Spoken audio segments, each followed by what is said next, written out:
Boa noite a todos. Obrigada por assistirem a este webinar sobre a consulta de ginecologia de infância e adolescência. O meu nome é Filomena Sousa, sou atualmente a coordenadora do Núcleo de Ginecologia e Infância da Sociedade Portuguesa de Ginecologia, juntamente com a doutora Naigel e com a doutora Helena Solheiro, e temos uma ajuda preciosa da Tânia, que é do Núcleo da Comunicação. O Núcleo de Ginecologia e Infância e da Adolescência teve esta iniciativa de organizar uma série de webinars e felizmente tivemos o apoio da Sociedade Portuguesa de Ginecologia, pelo que estamos também muito gratas. Este será o primeiro de uma série de webinars que temos planeados para partilhar a experiência, a nossa experiência e informação nesta área. Pelo número de inscritos, deduzimos que é uma área de interesse de vários profissionais de saúde e decidimos fazer webinars mais curtos, com a duração máxima de 45 minutos, porque ao final do dia estamos já todos cansados e a atenção também se esgota facilmente. Por isso, cada uma das nossas apresentações terá no máximo 10 minutos, se possível um bocadinho menos, para ainda termos tempo de responder a algumas questões que podem ir colocando questões aqui embaixo no Q&A, podem pôr perguntas que nós vamos tentar responder no fim de cada palestra ou então depois no final, até fazermos os 45 minutos. Espero que este webinar que corresponda às vossas expectativas e vamos então dar início à primeira palestra, que é a Tânia, que vai falar da pertinência desta consulta. Então, vou aqui compartilhar a tela. Peço só aqui ajuda à questão da informática para ativar esta funcionalidade, que ela está neste momento desativa.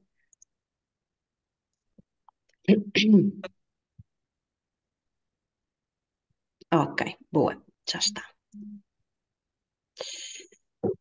Portanto,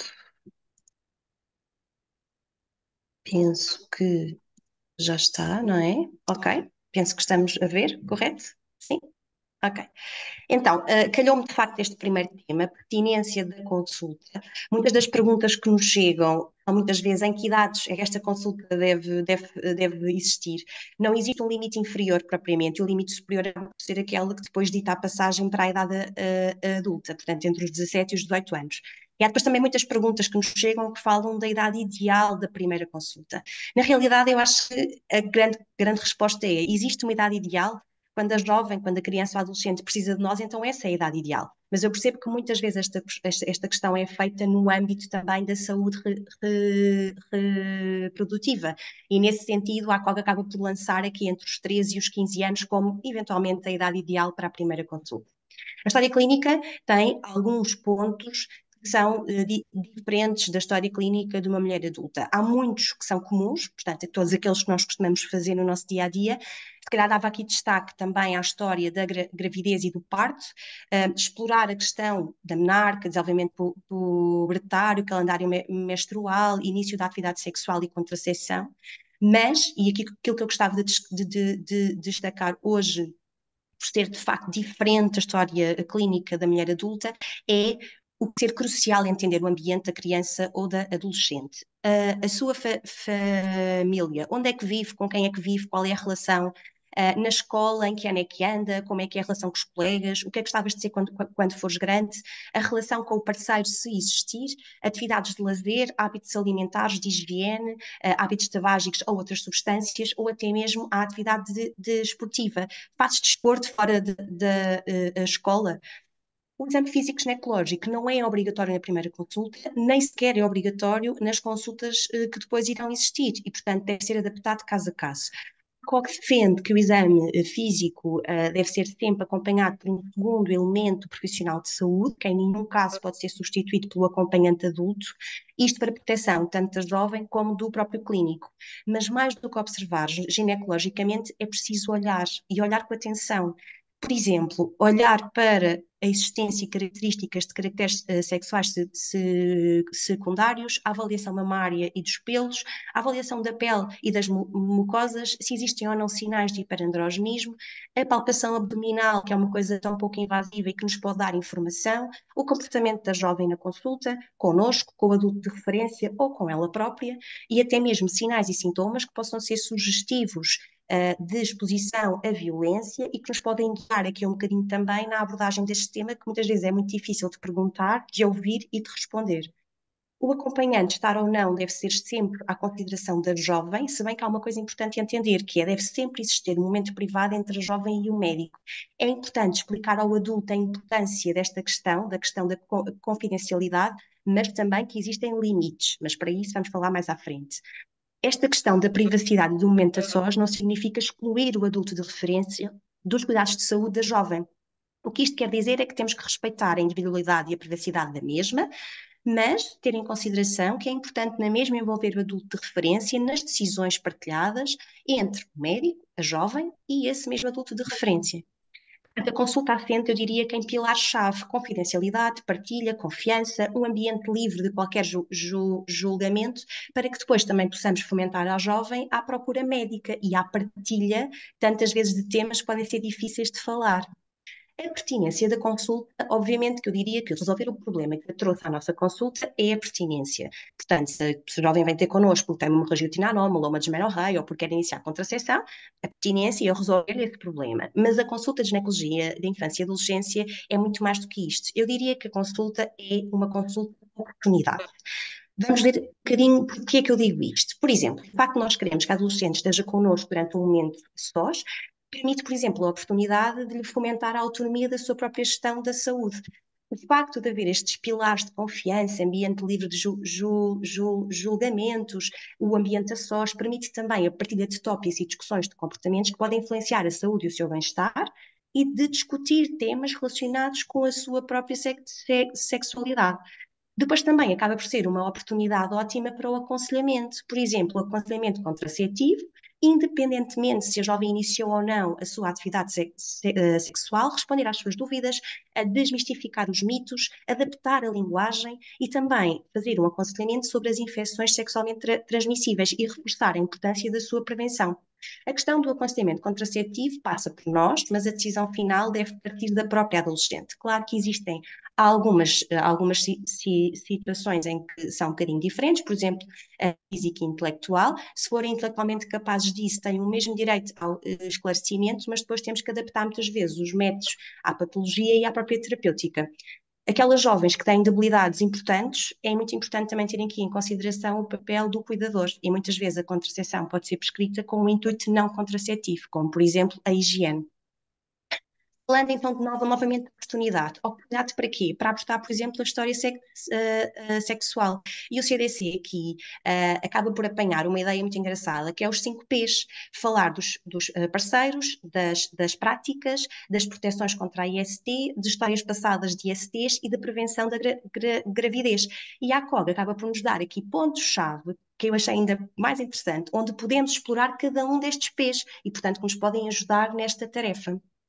Novamente a oportunidade de abordar, por exemplo, a importância de uma relação saudável. E aqui novamente a COG dá-nos uns pontos-chave e podemos partilhar com as jovens do que é uma relação saudável e não saudável.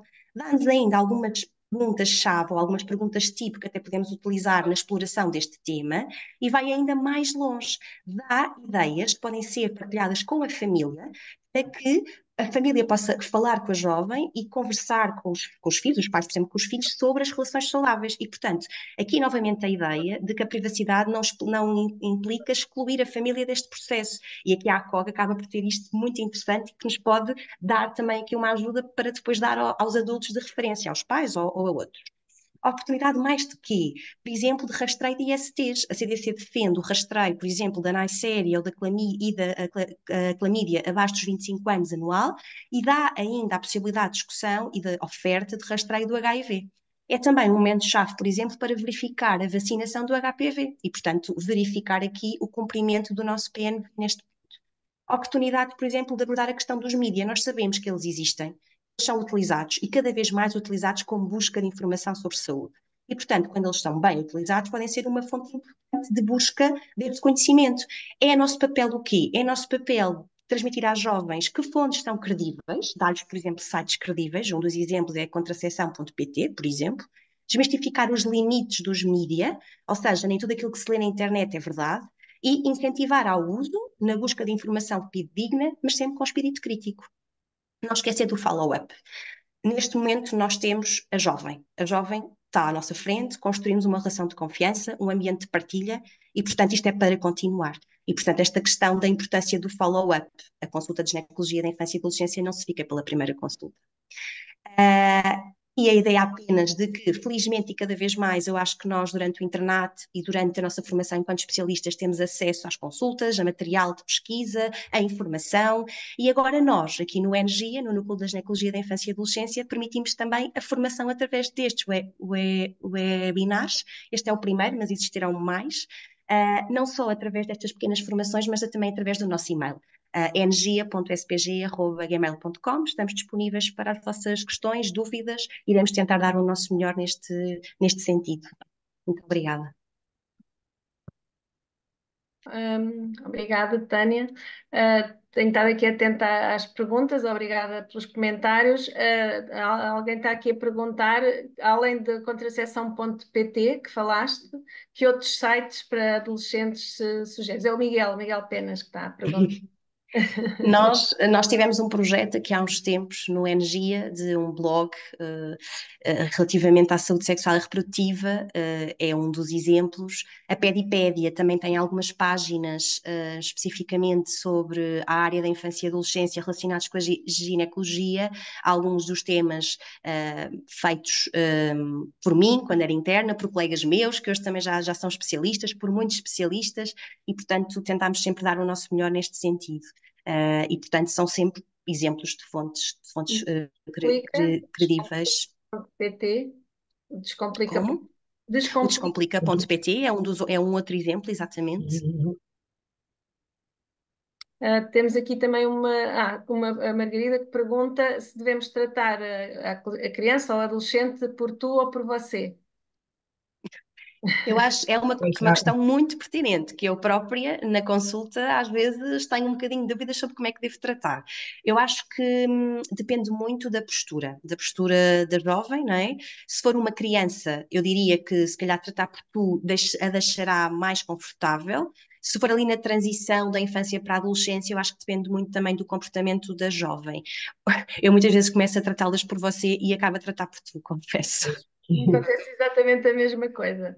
A mim também, mas eu habitualmente trato-as por você. Não sei, para lhes dar também aquela ideia de que já não é consulta de pediatria, é uma consulta, não é, mais que de uma adolescente mais crescida, para dar essa noção de alguma responsabilidade e acho que elas acabam também por gostar desse tratamento às vezes mais diferenciado, não sei. Mas acho que depende também, é Também isso, depende como muito diz a do doutora. nosso perfil, não é? Nós, como profissionais, às vezes Nosso encaixa-nos perfil. melhor tratar Sim, por tu, outras vezes, não é? Porque há algumas pessoas a tratar por tu um utente pode parecer quase ofensivo, e para outras pessoas não, tem muito a ver também com a nossa maneira com a de ser. nossa, sim, Eu acabo por ser. exatamente. Exatamente, lá está. A postura da jovem é muito importante para nós depois Sim, também entendermos que postura é que devemos ter na pois, restante consulta, não é? Acaba por Verdade, nos dar pois, dicas também. algumas precisam de ser tratadas por você para perceberem que têm responsabilidades, não é? responsabilidade, Exatamente. exato. Exato. E lá está aquela questão da autonomia, não é? Fomentar a autonomia também. Pronto. O Filipe está a perguntar, não percebeu muito sobre como deve ser realizado o rastreio da CDC. Pronto, isso, vocês vão ter acesso, as pessoas que estão a participar vão ter acesso depois aos slides, Uhum. mas isto também vai ser alvo de um dos nossos webinars, portanto, Sim, nós decidimos fazer webinars pequenos sobre determinados aspectos e depois vamos a pouco e pouco respondendo e esclarecendo dúvidas sobre temas mais específicos. sim. Pronto, mas para todos os efeitos, se calhar dando só aqui uma chega, pronto, o rastreio de facto o que o defende é o rastreio anual, com os estudados vaginais, e de acordo com os comportamentos sexuais que nós nos apercebemos durante a nossa consulta, poderemos também incluir o estudado retal nessa mesma pesquisa. E é um bocadinho isto. Pronto, depois também temos aqui já, temos que acabar para passar à Nigel, mas ainda acho que ainda dá tempo de perguntar, de falar aqui. Portanto, na nossa opinião, enquanto ginecologistas, os métodos de longa duração, pronto, em relação a aconselhar métodos de longa duração Uhum. para as adolescentes, que os pediatras ainda têm algum receio e desconhecimento em aconselhar como método de primeira linha. Uhum. Nós não, nós, pelo menos na minha experiência, é quase logo a primeira linha. Sim, sim. E eu tenho isso no slide, apesar de depois não o ter verbalizado, é importante explicar quais são os métodos com maior nível de eficácia e os largos estavam lá, estava lá escrito de facto e isso é muito importante. Portanto, desmistificar também esta questão dos mitos, não é? De que não se devem usar larques, que os dispositivos intrauterinos são só para senhoras que já tiveram filhos. Portanto, desmistificar esta questão é muito importante. Sim. Pronto, também só para não esquecer de todos os aspectos que focaste na entrevista com a adolescente, também falar sobre os hábitos de sono, porque os horários de sono Uhum. hoje em dia ficam nos computadores e nos telemóveis até altas horas, que isso é prejudicial à saúde, e também qual seria o melhor momento para pedir ao acompanhamento para sair. Ah, Uhum. eu, Eu eu, pessoalmente, eu faço a história base na presença do acompanhante, se esse for o desejo da jovem, e depois, imediatamente antes do momento do exame físico, se eu o fizer, se eu achar que não é pertinente, peço no final da minha história base, acabo por fazer algumas questões, então, mais pessoais, do ponto de vista de comportamento sexual, porque a jovem pode não ficar confortável se eu fizer à frente do seu adulto de referência acompanhante, e portanto eu acabo por fazer isso nesta altura, portanto faço a restante história clínica que eu acho que faz sentido e que não fiz antes, e faço o exame objetivo se eu achar que é pertinente realizá-lo nessa consulta. Eu também, eu acho sempre melhor primeiro deixar entrar o acompanhante, que é muitas vezes a mãe, para a mãe também perceber o estilo de consulta que é, e quando está a aproximar-se a possibilidade de fazer algum tipo de observação, pergunta à mãe se tem alguma questão a colocar e que agora gostava de falar só eu digo o nome da adolescente, e é raríssimo ver uma mãe que diz, Uhum. ela a mim conta-me tudo e não preciso sair, é muito raro. A maior parte das mães aceitam perfeitamente e Eu tenho esperam. a mesma experiência, não Eu também. tenho muito raros os casos, muito raros, Sim, que sim, não, sim. não quiseram ou que levantaram problemas. Sim, muitas vezes, mesmo à entrada da consulta, as mães ficam à porta e perguntam se podem entrar, se devem entrar. Eu habitualmente convido-as a entrar, no fundo para explicar para elas, para me conhecerem, para perceberem o que é a consulta, explico o que é que vai ser a consulta, faço a história e explico esta questão também da confidencialidade, etc. E que, a dado momento, precisarei de falar com a menina a sós e são muito raras as situações em que em que se recusam a sair. Sim, raríssimo, acho que nunca me aconteceu. Que passar só aqui há duas perguntas acerca dos dispositivos intrauterinos, como agora não querem hormonas, estão a preferir os dispositivos intrauterinos, e o facto de não se poderem fazer o rastreio das infecções sexualmente transmissíveis nos cuidados primários, como é que se vai colocar um dispositivo intrauterino a uma adolescente sexualmente ativa que não tem um rastreio atualizado? Portanto, é um problema que temos que resolver, que já temos feito, a Sociedade Portuguesa de Contracepção tem tomado algumas diligências nesse sentido, que é urgente começar a fazer os rastreios das infecções sexualmente transmissíveis nos cuidados primários, porque nesta faixa etária é muito importante ter o rastreio antes de colocar, ou no mesmo dia, na mesma observação em que se coloca o dispositivo, deve-se fazer o rastreio, se não tiver um rastreio atualizado. Pronto, eu acho que temos que acabar o exame físico. A Nicoleta a perguntar se o exame físico deve ser feito na presença do acompanhante. Depende da idade da Sim, adolescente. Se for de deve criança, ser feito na presença de um segundo elemento profissional de saúde que nunca deve ser substituído pelo acompanhante. Ele está presente ou não, depende muito daquilo que a jovem fizer a questão. Eu aproveito esse momento muitas vezes para o momento a sós, mas se a jovem estiver mais confortável com o seu acompanhante presente nesse momento, para mim tudo bem. pronto, acho que temos que passar agora para a Nigel. Muito obrigada pelas perguntas. Obrigada. Então vou compartilhar. Acho que posso compartilhar aqui a minha tela.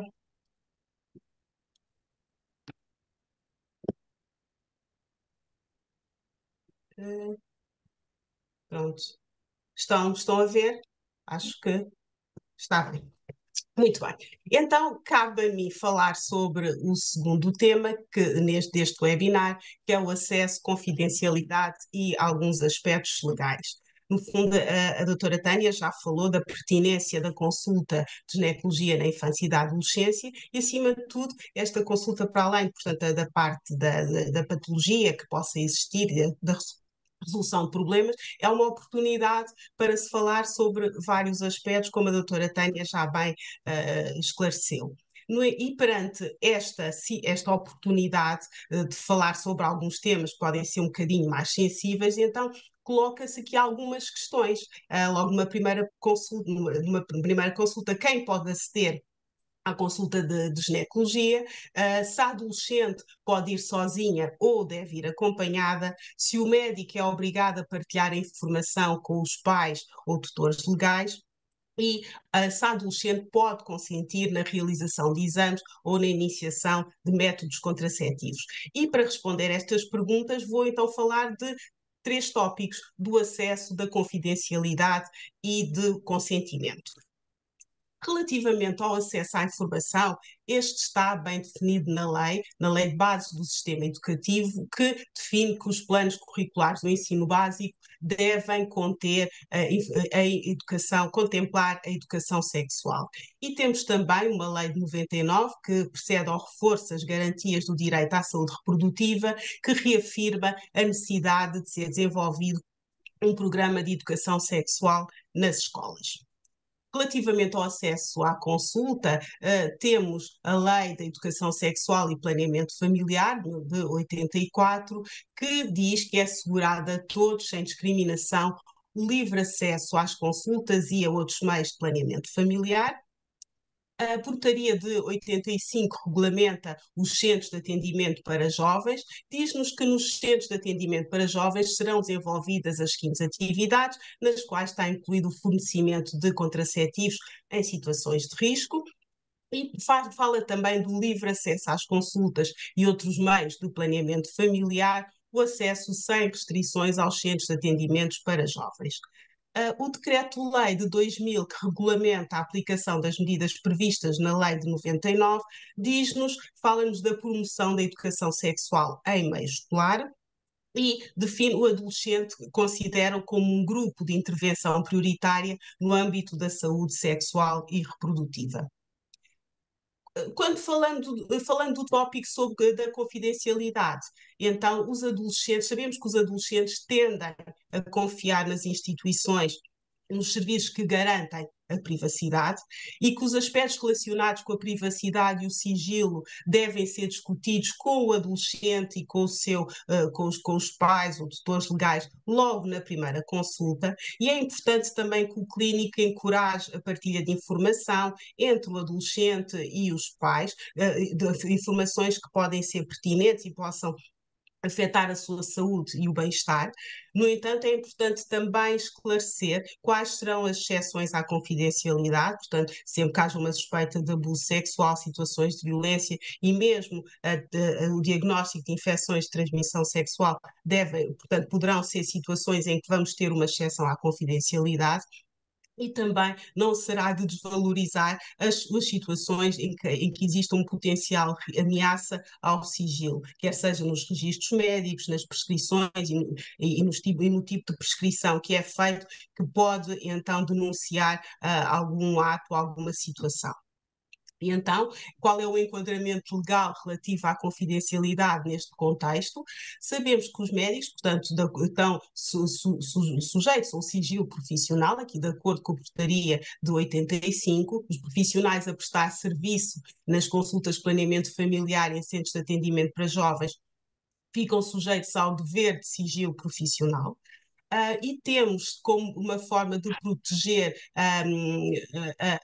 os jovens em situações de risco, na Lei de Proteção de Crianças e Jovens em Perigo, que nos diz que a comunicação é obrigatória para qualquer pessoa que tenha conhecimento dessas mesmas situações em que haja um risco de vida com a integridade psíquica do jovem, e temos a lei de 2009 e um despacho de 2016 para complementar esta lei relativamente à notificação obrigatória de doenças, das quais se inclui, portanto, as infecções de transmissão sexual, nomeadamente a sífilis e a clamídia. Relativamente ao tópico consentimento, sabemos que os clínicos devem conseguir perceber se o jovem tem competência para consentir no tratamento através da sua capacidade para compreender a informação fornecida, pesar os riscos e os benefícios e expressar os seus desejos. O que é que temos no enquadramento legal relativamente ao consentimento? Temos o artigo 38 do Código Penal, que nos diz que o consentimento só é eficaz se for prestado por quem tiver mais de 16 anos. E temos, por outro lado, uma norma da Direção-Geral da Saúde, que nos diz que o consentimento informado, esclarecido e livre, dado por escrito, é obrigatório em várias situações, nomeadamente na interrupção voluntária da gravidez e na colocação de dispositivos contraceptivos intrauterinos e subcutâneos. Temos o artigo 6º da proteção das pessoas que carecem de capacidade para prestar o seu consentimento. Este é o artigo da Convenção Europeia dos Direitos do Homem e da Biomedicina, que nos diz que sempre que nos termos da lei um menor careça de capacidade para consentir numa intervenção, esta não poderá ser efetuada sem a autorização do seu representante. No entanto, a opinião do menor é tomada em consideração como um fator cada vez mais determinante. E temos o artigo 3º e o 12º da Convenção dos Direitos da Criança, em que os Estados-partes garantem à criança com capacidade de discernimento o direito de exprimir livremente a sua opinião.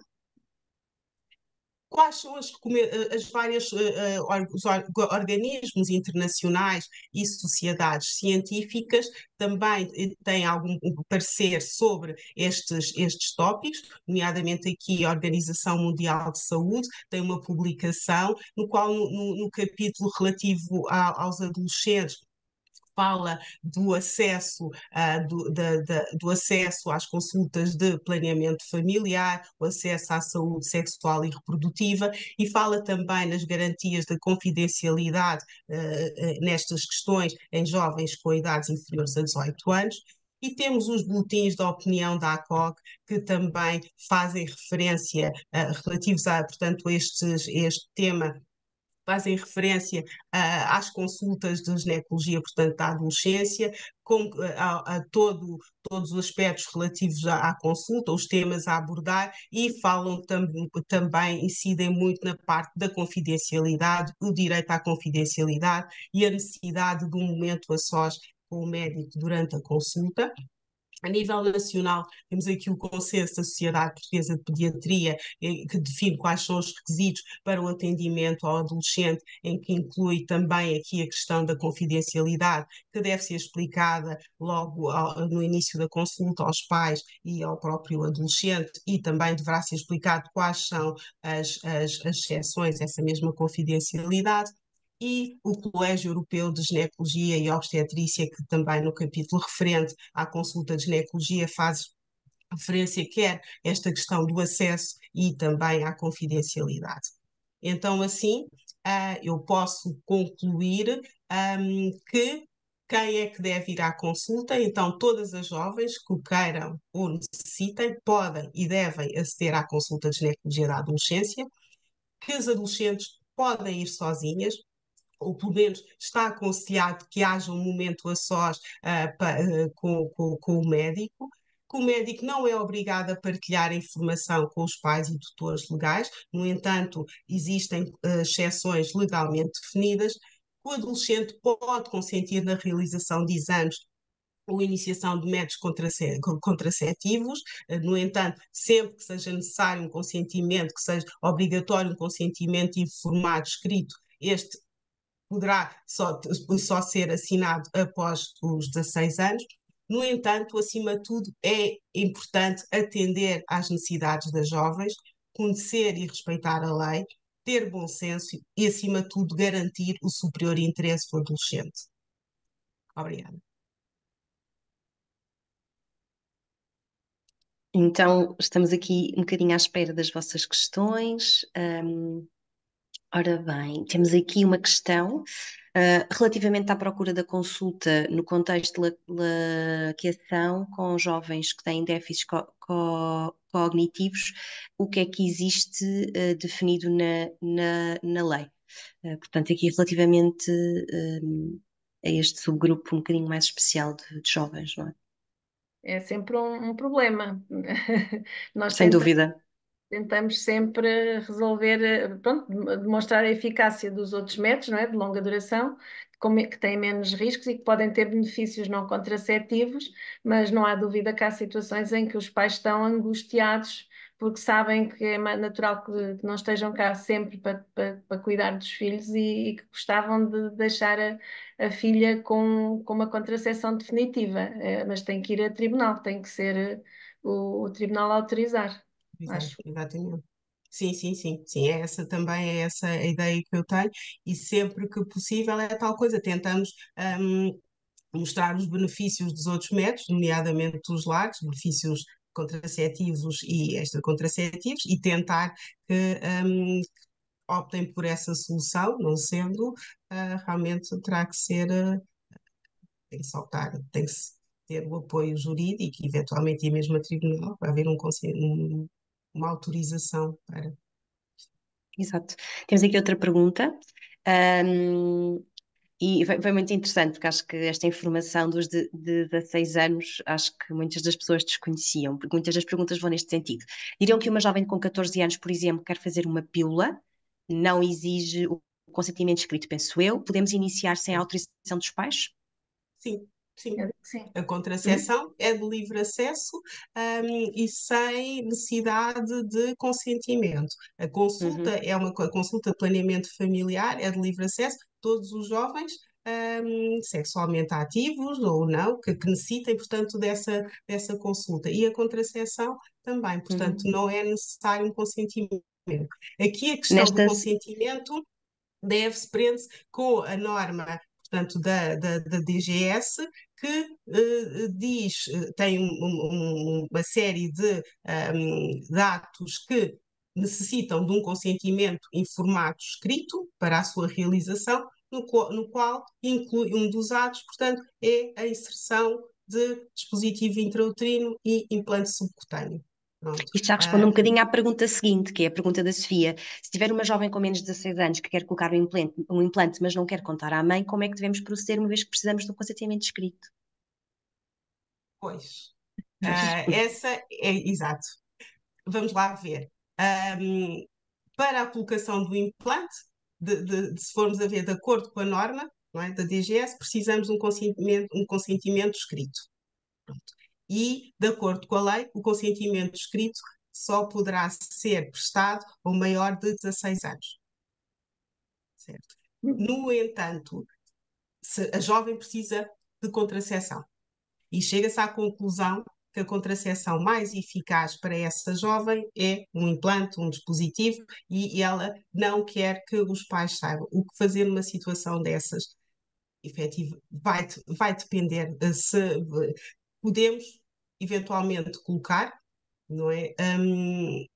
Deixar bem definido no processo, por que razão optámos por esse método, e acredito que não estejamos a incorrer a nenhuma violação da lei. No entanto, temos estes pontos. E muitas vezes, no limite, às vezes podemos discutir com um jurídico relativamente a estes pontos. Mas as questões são estas, mas no fundo, por isso é que eu no final termino dizendo que temos que ter bom senso e agir sobre o melhor interesse, o que é de melhor interesse para aquela jovem.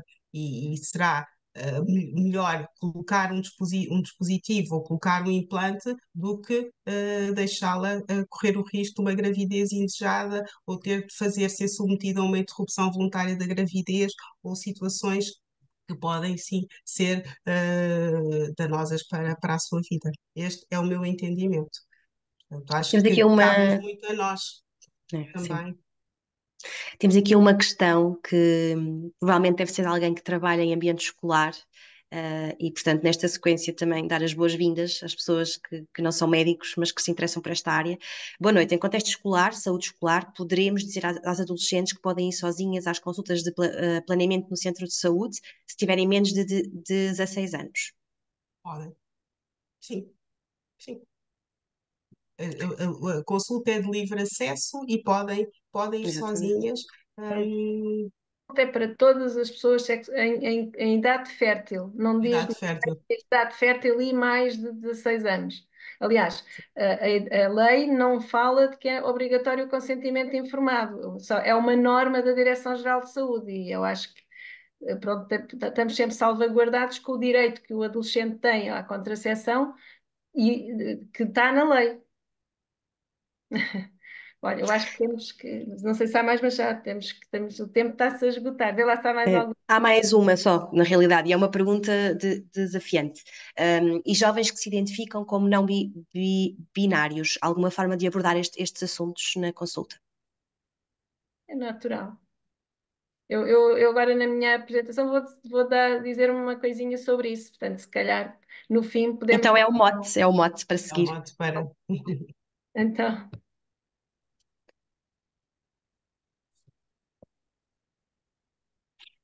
Então, vamos então falar dos motivos mais frequentes na consulta e esses motivos variam consoante a origem do pedido e também o local onde se está a fazer consulta. O pedido pode vir, pode ser por iniciativa própria, pode ser dos cuidados primários, pode ser do serviço de urgência, pode ser de outra consulta hospitalar.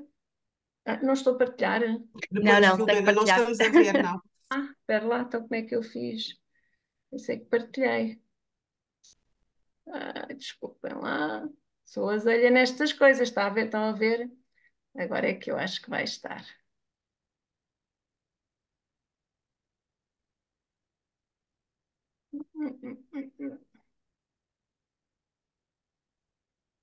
Tinha conseguido pôr isto grande, não era? É lá embaixo, no símbolo Ah, embaixo. da Esta vai. apresentação. Já vi. Estava tapado. Pronto, estava aqui então a dizer que variava consoante a origem do pedido e o local onde se está a fazer a consulta. Pode ser no consultório, pode ser num hospital público, pode ser num centro de atendimento a adolescentes e normalmente os pedidos podem ter algumas diferenças. Nos consultórios ou nos cuidados primários, muitas vezes as consultas são marcadas por iniciativa própria e provavelmente a maior parte das situações serão para informação ou por outras situações mais comuns, como as irregularidades menstruais, a desmenorreia, o fluxo menstrual abundante ou a contracepção. De salientar aqui aquilo que a Tânia também já falou, é que mesmo no consultório, mesmo quando é a mãe que marca a consulta para a filha, devemos sempre encontrar um momento a sós com a adolescente para saber quais são as principais preocupações dela e garantir a confidencialidade. Nos centros de atendimento a adolescentes, aí provavelmente as consultas já terão mais a ver com a sexualidade, com a necessidade de contracepção, com o risco de infecções sexualmente transmissíveis, portanto, e é muito importante ter informação fidedigna para lhes dar, e aqui a linguagem, era aqui aquilo que estava há bocado a falar, eu muitas vezes quando pergunto se têm relações sexuais, e me dizem que sim, eu nunca pergunto com quantos parceiros, não é? Com quantas pessoas, eu uso sempre a palavra pessoas, com quantas pessoas já tiveste relações ou tens contactos íntimos com alguém, portanto, tento usar estes termos para não afunilar na heterossexualidade. E acho que aqui cria uma abertura, elas dizem com muita abertura hoje em dia que já tiveram relações com rapazes ou com raparigas, algumas que dizem mesmo que não sabem decidir. Pronto, e eu aceito, eu registro isso com a maior das naturalidades. Fica uma porta aberta para se quiserem continuar a falar sobre esse assunto. Nos hospitais distritais ou centrais, muitas vezes as consultas são marcadas por pedidos dos cuidados primários ou do serviço de urgência ou de outras consultas hospitalares. São normalmente situações mais complicadas, com necessidade de apoio multidisciplinar, em que para qualquer decisão terapêutica temos sempre que ter em conta os critérios de elegibilidade e o risco de interação medicamentosa, porque muitas vezes são adolescentes que estão a fazer medicação para a sua patologia de base e temos sempre que tentar gerir qual será a melhor atitude terapêutica. No hospital onde eu trabalho na maternidade Alfreda Costa, em que a responsável é a doutora Fátima Palma, que é também a presidente da Sociedade Portuguesa de Contraceção, que eu espero que esteja a ouvir-nos, e eu, para esta apresentação, fui ver quantas consultas tínhamos feito o ano passado, e de primeira vez fizemos 200 consultas, por acaso calhou um número redondo, mas no total, contando com as grávidas adolescentes e com consultas de seguimento, foram cerca de 1000 consultas. Muitas delas vieram também para contraceção e rastreio de infecções sexualmente transmissíveis, e destes 42 casos, 17 foram em situações em que já tinha havido uma gravidez, 8 após interrupção e 9 após um parto. De salientar também que destas 17 adolescentes, 11 optaram por um método de longa duração, portanto mais de metade, e que acho que é um bom resultado. Tivemos depois outras situações de consulta de ginecologia propriamente dita, em que a idade da doente era uma adolescente, aqui a idade era um bocadinho mais baixa, cerca dos 15 anos, e também consultas de infância, que tivemos 8 casos, em que a idade variou entre os 2 e os 11 anos, e a maior parte das vezes é sempre por situações de vulvovaginite, corrimento vaginal, um desconforto vulvar, mas são casos muito, muito mais raros. Em relação à consulta de ginecologia na adolescência propriamente dita, 2/3 das consultas corresponderam a aconselhamento pela patologia de base da adolescência, muitas vezes perturbações do desenvolvimento intelectual, epilepsias, e misturadas com esta necessidade de aconselhamento, desmenorreia, hemorragia uterina anormal, irregularidades menstruais, portanto nem sempre é possível saber qual foi o principal motivo da consulta, porque estão muitas vezes interligados. Depois temos muitos outros motivos de consulta, não pus aqui todos, mas de salientar também que cada vez mais temos marcações de consulta por suspeita de endometriose, por hipertrofia dos pequenos lábios, e também vamos tendo alguns casos de disforia de género. Salientar o apoio importantíssimo, e não posso deixar de falar, no apoio das enfermeiras, das psicólogas, da assistente social e da nutricionista. Numa consulta de adolescentes hoje em dia, nós precisamos muito do apoio destes profissionais, e acho que é graças a eles que nós conseguimos fazer um bom trabalho. Era isto que eu tinha para vos dizer. Não sei se ainda haverá algumas perguntas, acho que ainda temos algum tempo, estamos mesmo no limite. Então, deixe-me, vou ver aqui que perguntas é que já temos. Hum, então, temos então aqui uma consulta que nos diz: boa noite. Na adolescente com déficit cognitivo, após a análise com a mãe acompanhando, deve colocar um SIO. É o método mais indicado? Como fazem? Colocam em consultório ou em ambiente de bloco ambulatório? Com sedação, devido à questão de colaboração, reação da adolescente. Nestes casos, a mãe assina o consentimento? Obrigada. Portanto, tem a ver com onde é colocado, portanto, o dispositivo, por causa da dor, se é com sedação e se é necessário um consentimento informado para a colocação do mesmo. Sim, eu nesses casos, são raros, mas nem se consegue colocar sem uma sedação, e é muitas vezes até a pedido da mãe, portanto, a maior parte é sempre a pedido da mãe, portanto, ou do responsável, do tutor legal da adolescente, e portanto esse tutor assina, e temos que arranjar um tempo no bloco para colocar o dispositivo, sim. Bem, e não tenho. A ver se tínhamos aqui mais alguma questão. Não, neste momento. Calhar posso já dizer então qual vai ser o tema do próximo webinar? Temos aqui mais uma pergunta. Estou agora a chegar. Ah, Existe algum site que agregue os locais onde é feita a consulta de atendimento a adolescentes, fora dos cuidados de saúde primários ou hospitalares? Que eu saiba, não. Nós fizemos um esforço grande o ano passado, que fizemos um inquérito que espalhámos por todos os sítios por onde conseguimos e arranjámos 10 sítios em Portugal. E estamos a tentar envolver as pessoas que fazem consulta nesses locais a participarem nestes webinars. Vamos passar a bola também para essas pessoas e se houver, se estiverem pessoas a assistir a este webinar que tenham conhecimento ou que façam consulta em algum sítio e que não tenham sido contactadas pelo núcleo, agradecemos muito que nos contactem para nós sabermos que existem e para podermos passar a contar com a colaboração. Estamos aqui para partilhar as nossas experiências e acho que é mesmo muito importante. No Outra site questão. podemos pôr depois, podemos pôr as consultas que existem. Há aqui uma questão. É relevante questionar sobre o número de parceiras, adolescente? Eu, claro que devemos fazer o rastreio das infecções sexualmente transmissíveis a todas, mas conforme o número de parceiros, ou se usa ou não usa preservativo, são fatores De risco. determinantes para decidir se vou já repetir o rastreio ou não. E acho que temos aqui uma última. Nas vulvovaginites, na infância, faz sentido pedir o estudado vaginal? Eu raramente peço logo um estudado. Primeiro, é sempre medidas gerais, porque muitas vezes tem a ver com a roupa Higiene, íntima, com os detergentes da roupa, medidas higiênicas. com o gel de banho. Portanto, há medidas gerais que nós ajudamos as mães e a maior parte das vezes resolve. Muito bem. Acho que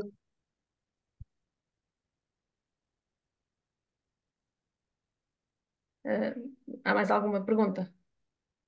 temos Surgiu agora aqui aqui uma última, né? uma última.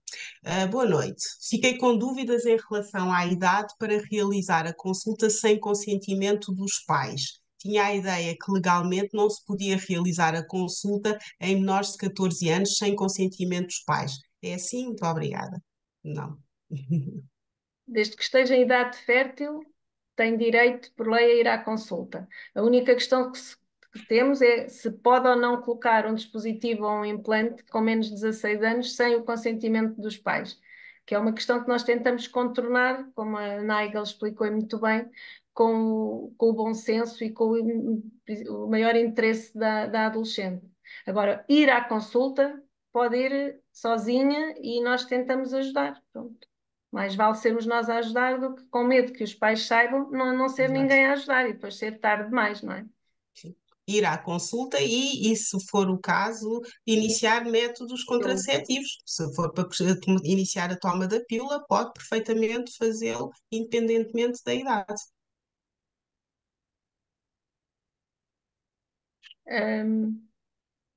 posso já então Sim, lançar agora a próximo webinar, o tema já está escolhido, vai ser a hemorragia uterina anormal na adolescência e vai ser feito com a colaboração da doutora Eugénia Fernandes, que faz consulta no Porto, no CMIN, e a data que está mais ou menos pensada será o 14 de maio, mas quem estiver interessado, depois ao inscrever-se saberá a data em que vai ocorrer esse webinar e pela minha parte, espero que tenham gostado. Podemos fazer mais. É essa a ideia, é agora estar sempre presente, e tentarmos dar o nosso melhor com, a partir de agora, a colaboração de outros colegas de outras zonas do país e a ideia é essa, é os webinars irem rodando, serem outros colegas de outras zonas, de outros hospitais e, portanto, qualquer serviço que não tenha sido contactado por nós na construção destes webinars, podem também mandar o e-mail para o energia.spg@gmail que se gostariam de também colaborar connosco, porque podemos não ter chegado a todos no nosso questionário, como falou há pouco a doutora Filomena. bem. Ok? Então, boa noite e até à Boa próxima. noite. Obrigada por terem Boa assistido. noite. Boa noite.